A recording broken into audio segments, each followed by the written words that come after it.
Pues mi TFM tiene que ver sobre el abuso sexual en la infancia y en la juventud y lo he centrado en los beneficios que la perspectiva de género podría aportar a lo que es el trabajo en red.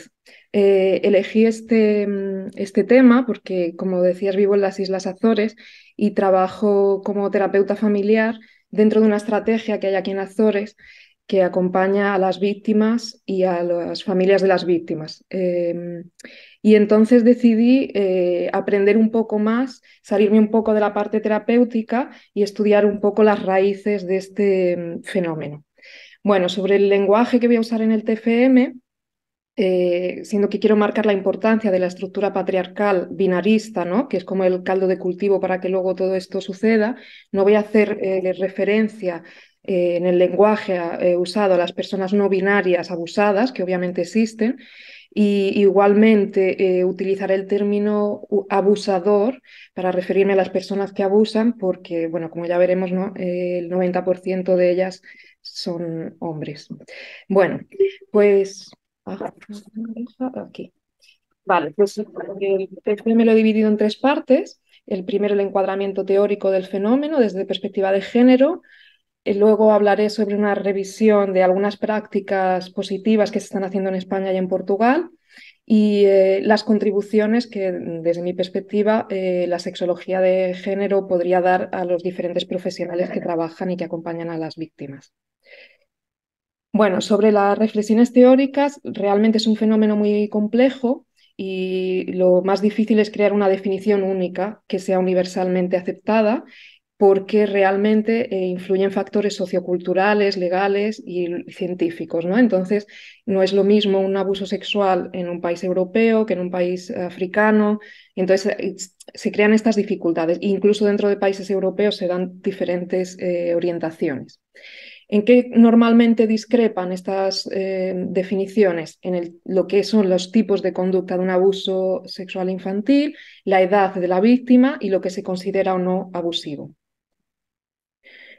Entonces, teniendo en cuenta estas diferentes definiciones, lo que sí que se llega más o menos a consenso es que para que haya abuso tiene que haber tres factores que tienen que ver con el consentimiento, la igualdad y la coerción. Y yo he escogido aquí una de López Sánchez, que es uno de los referentes en España, que dice un adulto en razón de su asimetría de edad, que implica un menor de edad antes de la edad de consentimiento de los menores en actividades sexuales. Y también puede cometer este tipo de delito otro menor, si hay una clara asimetría de edad con la víctima o si recurre a cualquier forma de coerción. Y aquí vemos estos tres factores que en el fondo se encuentran en casi todas las definiciones.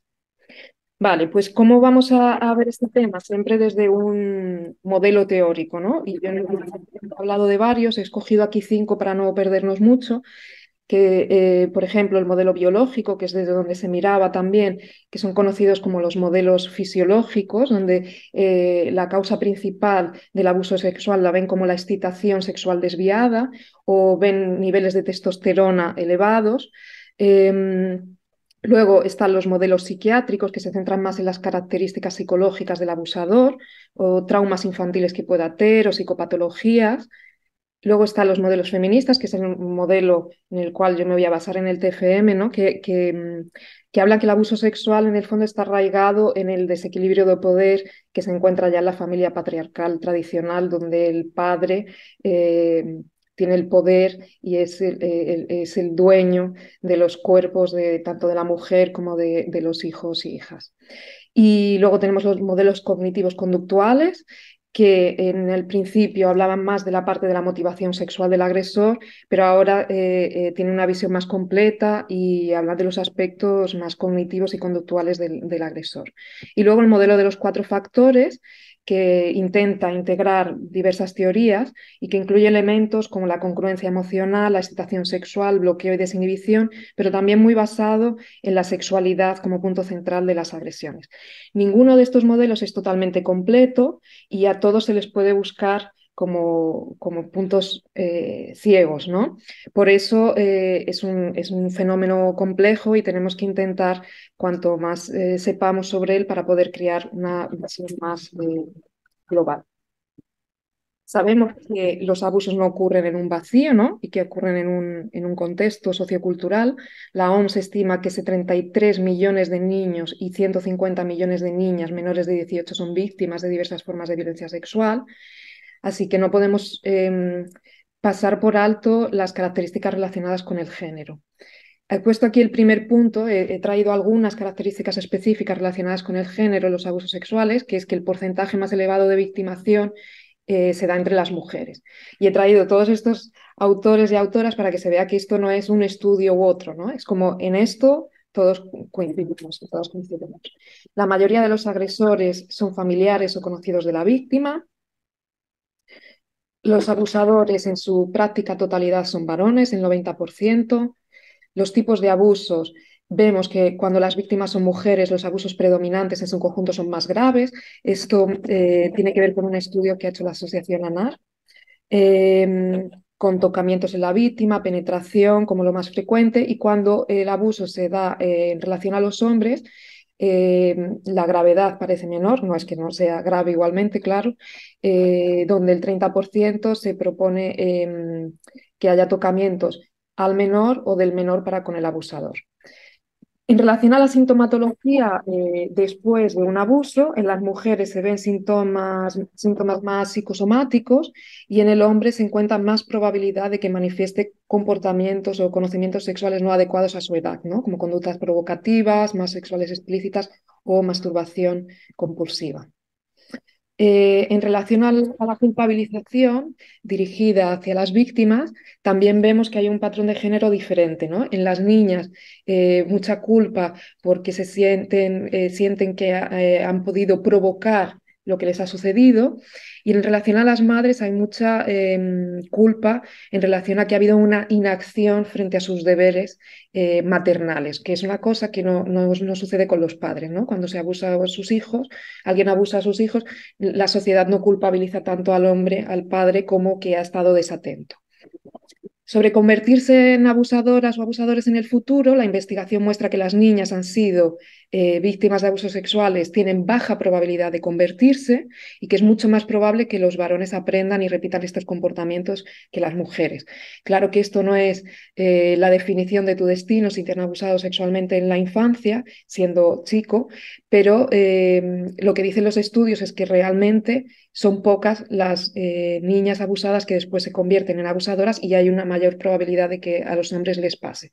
Siendo que también se ve que hay muchos que rompen con este ciclo y consiguen salir de esto con facilidad. Bueno, sobre las personas denunciantes también encontramos un sesgo de género. La mayoría de los casos de abuso sexual, ya sea perpetrado por el padre, un familiar o un conocido, en el 44% de los casos la madre realiza la denuncia en comparación con un 9,6% denunciado por el padre. Esto es un estudio del Save the Children. Entonces, ¿por qué es importante trabajar en red para las víctimas? Bueno, porque desde que en el momento en que es sabido que han sido abusadas, necesitan un apoyo emocional y una atención médica coordinada, ¿no? Y tenemos aquí la parte de la investigación y recolección de pruebas que va a necesitar que haya una buena colaboración entre la salud y lo judicial para fortalecer los casos, para que haya mayor posibilidad de llevar a los agresores luego frente a la justicia. Es necesaria una coordinación de los servicios para que las víctimas reciban una atención holística y coherente, abordando sus necesidades físicas, emocionales y legales, y continuar haciendo prevención y sensibilización comunitaria, porque cuanto más se promueva esto, habrá más denuncias de casos y fomentaremos espacios más seguros y libres de violencia. ¿Y cómo lo estamos haciendo? Pues Save the Children ha hecho un estudio hace poco donde dice que en la mayoría de los casos estudiados, tras la denuncia, él o la menor ha tenido que declarar 4 veces sobre el abuso, lo que nos carga aquí en la parte de la victimización secundaria y traumatizante. De cada 10 casos abiertos, 7 no llegan a juicio. Los procesos judiciales duran de media 3 años, pudiendo alargarse a 5. En el 86% de los casos el juicio es a puerta abierta. Solo el 30% de los casos judicializados llegan a sentencia. El 7% de los menores que asegura haber sufrido abusos miente, o sea, es una un porcentaje muy, muy bajo, así que cuando un menor o una menor dice que ha sido abusada, tenemos que tener claro que lo más seguro es que esto haya sucedido. Y en estos casos en donde se dice que miente, muchas veces es porque hay una manipulación de adultos alrededor para que esta declaración se dé.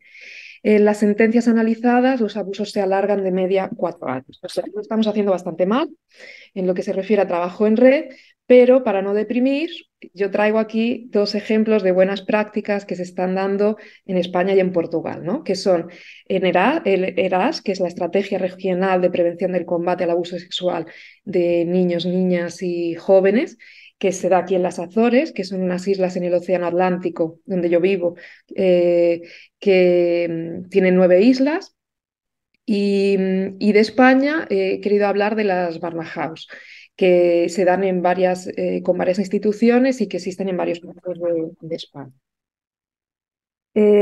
Sobre el ERASC, bueno, decir que el principal objetivo es acompañar a las víctimas y a sus familias, pero tiene aquí 5 puntos importantes, ¿no? Es difundir públicamente los factores de protección y de riesgo relacionados con el abuso sexual, establecer un dispositivo de apoyo integrado para los menores y sus familias que brinde un soporte rehabilitador adecuado, implementar un proceso de acompañamiento y rehabilitación para agresores sexuales, y luego hablaremos de esto que ya sé que comienza a activar a algunas personas, reforzar la capacidad de intervención de las organizaciones involucradas en la estrategia, o sea, que da formación a los diferentes intervinientes de la red y apoyar al gobierno a tomar nuevas estrategias. Los aspectos pioneros que tiene esta estrategia, tiene una figura, por ejemplo, que es el agente de soporte, que lo que hace es que desde que la víctima va a la policía judicial, aparece esta persona y va a acompañar a la víctima en todos los procesos.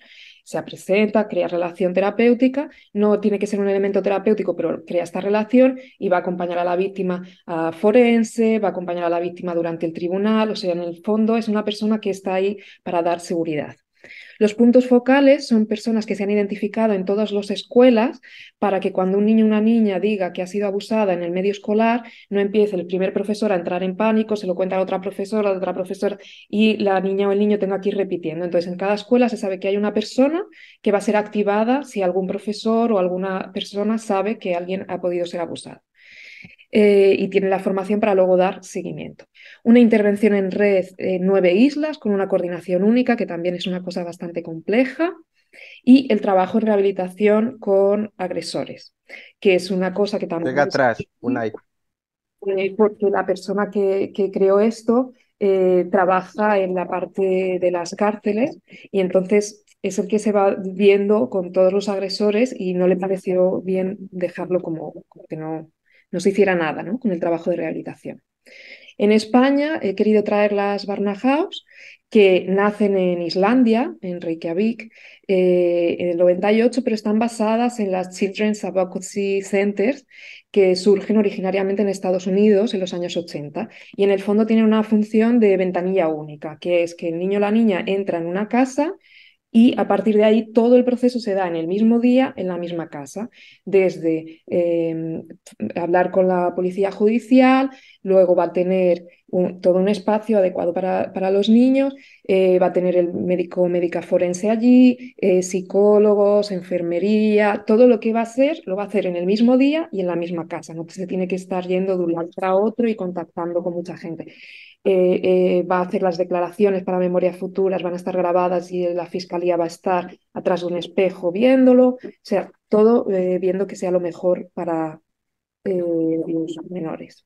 ¿En qué países ya funciona? Pues tanto las Naciones Unidas como el Consejo de Europa promueven la creación de las Barnahus y en los últimos 10 años hay más de 50 casas que se han establecido en países nórdicos como Suecia, Noruega, Dinamarca. Y se ha visto, por ejemplo, en Islandia, que el número de condenas por abuso sexual pasó de 49 entre el 95 y el 97 a 101 entre 2011 y 2013. O sea, ¿qué quiere decir? Que cuando le damos el soporte adecuado a los menores y tenemos profesionales con alguna formación especializada, conseguimos que haya más condenas, ¿no? La primera Barnahus en España se ha establecido en Tarragona en 2020 y ya lleva 600 casos, pero hay muchos esfuerzos en Andalucía, en el gobierno vasco, en la Comunidad Valenciana para ponerse a andar. Bueno, sobre la perspectiva de género explícita e implícita, tanto en la ERAS como en la Barnahus, lo que yo me deparo es que al analizar detenidamente estos documentos de ambos proyectos, nos encontramos que aunque se menciona claramente que las mujeres son las que sufren más esta violencia y que los hombres son los agresores, la perspectiva de género luego se va como diluyendo y empieza a desaparecer. Y me empecé a preguntar el por qué sucede esto, ¿no? Y entonces me encuentro con lo explícito y lo implícito.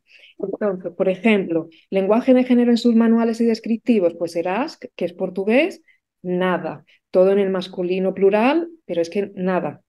En España, claro, estamos más trabajados y sí que hay un esfuerzo, pero no todo es perfecto. Sobre la gente de soporte en ERAS, que es muy interesante, yo le llamo el personaje implícito a más no haber. ¿Por qué? Porque se crea este agente de soporte que en el manual es todo el tiempo el agente de soporte, pero en la práctica se da formación y el 90% de las personas a las que se forma son mujeres y se hace de manera consciente porque se sabe que las víctimas van a ser más niñas abusadas por hombres y se cree que esta relación terapéutica será más fácil con mujeres. Entonces solo se forma a un agente de soporte masculino caso el caso lo reclame, ¿no? Pero esto no se dice en los manuales, no se explicita. En el trabajo con jueces, juezas y fiscalías, pues por ejemplo aquí en ERAS se hace un esfuerzo enorme en ir a todas las islas, conocer a los jueces, a las juezas, hablarles de la importancia, por ejemplo, se ha creado una técnica en la que los abogados, el Ministerio Público no puede hacer preguntas directas a las niñas y a los niños, porque a veces hacen preguntas muy desadecuadas, como, pero tú, ¿qué ropa llevabas? ¿Qué hiciste? Y que aunque el juez o la jueza luego desestime esa pregunta, la pregunta ya está en el aire y la víctima la ha escuchado y se vuelve a victimizar. Y entonces este trabajo se ha hecho, los jueces y las juezas solo aceptan las preguntas por escrito y deciden si las hacen o no, pero no está en los documentos escritos, porque debe ser una cosa como muy de feministas. Por ejemplo, en las Barnahouse, como es un proceso muy largo poder tener una Barnahouse, porque tiene muchos procedimientos de mucho control y de calidad, lo que proponen es que haya una fiscalía formada específicamente en violencia contra niños. En las terapias con familia también, no, cuando tenemos en cuanto a terapeutas familiares supervisión sobre los casos, nunca los supervisores, que son gente muy reconocida, tanto de España como de Portugal, nunca se habla de patriarcado, de género, de teorías feministas, para encuadrar y contextualizar, por ejemplo, sintomatologías que después se ven en estos niños o estas niñas. Y en la intervención con agresores adultos, aquí está seguido por el profesor Rijo, que es muy conocido en Portugal, es de la terapia cognitiva conductual y hace la supervisión de los casos, y que nunca habla de teorías feministas ni hace esta contextualización en los escritos, pero cuando le ves dar charlas, habla de esto de una manera súper clara, ¿no? Entonces, como en lo explícito no, pero en lo implícito sí. Bueno, pues, ¿qué beneficios habría en que hubiese una perspectiva de género? Pues en una educación sexual integral con perspectiva de género, como dice el convenio del Consejo de Europa, no solo para los niños y niñas en los colegios, como también para los profesionales que se van a deparar con este tipo de situaciones, ¿no?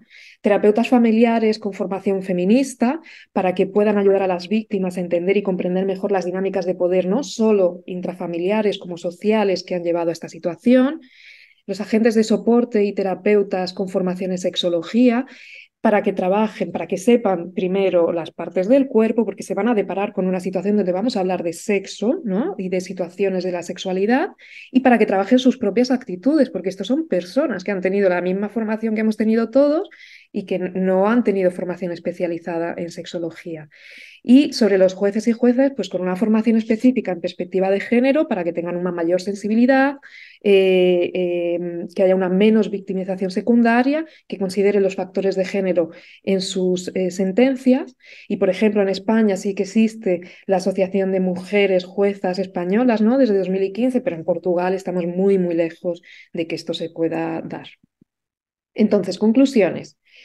Mi pregunta es, ¿por qué trabajar con cierta perspectiva de género pero no asumirla? Y entonces empecé a crear algunas hipótesis que son personales, ¿no?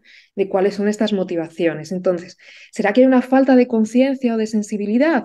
Porque realmente se entiende que se reconocen las desigualdades de género en el problema, pero a lo mejor no son conscientes de la importancia de abordar en los documentos esto de manera explícita. ¿O será que hay una resistencia al cambio, ¿no? Porque el cambio puede producir algunas resistencias, crear controversias y crear conflictos, ¿no? Y resistencias entre los profesionales. ¿O será simplemente falta de formación especializada y no han llegado todavía? Pues bueno, yo creo que hay también un poco de trabajo en lo clandestino, ¿no? Que en el área social trabajamos mucho con la clandestinidad, yo creo. Y entonces, algunas razones que se me ocurren es que para evitar esta resistencia cultural en sociedades más conservadoras, por ejemplo, como aquí en Azores, o con fuertes normas de género, pues que para ayudar a conseguir los objetivos y evitar una resistencia frontal, pues estemos trabajando más en lo implícito y no tanto en lo explícito o para evitar los obstáculos políticos, ¿no? Evitar los bloqueos a proyectos con perspectiva de género, que sabemos que políticamente pueden cortar, pueden no apoyar económicamente, y entonces lo hacemos de manera implícita, acabamos por hacerlo porque luego ellos no hacen este seguimiento. O la protección personal de los técnicos o técnicas o del propio proyecto, como decía, ¿no? En sitios más pequeños, aquí en Azores, bueno, pues si presentas un proyecto donde te asumes como feminista, pues eres la loca feminista, ya te tachan y nunca más te van a llamar para trabajar, por ejemplo, ¿no? Y puede haber esta carga. Entonces, bueno, para acabar, lo que yo propongo es que celebremos cada paso, que continuemos luchando y con que, bueno, que algunos de estos progresos puedan ser sutiles o no ampliamente conocidos, me parece fundamental conmemorarlos porque estamos trabajando para una sociedad más equitativa e inclusiva. Y propongo que seamos valientes o clandestinos, clandestinas durante algún tiempo, pero que avancemos sí de forma eficaz en la protección de nuestros y nuestras menores y utilizando la perspectiva de género. Y nada más. Esperemos que el futuro sea feminista porque estamos trabajando para esto. Gracias.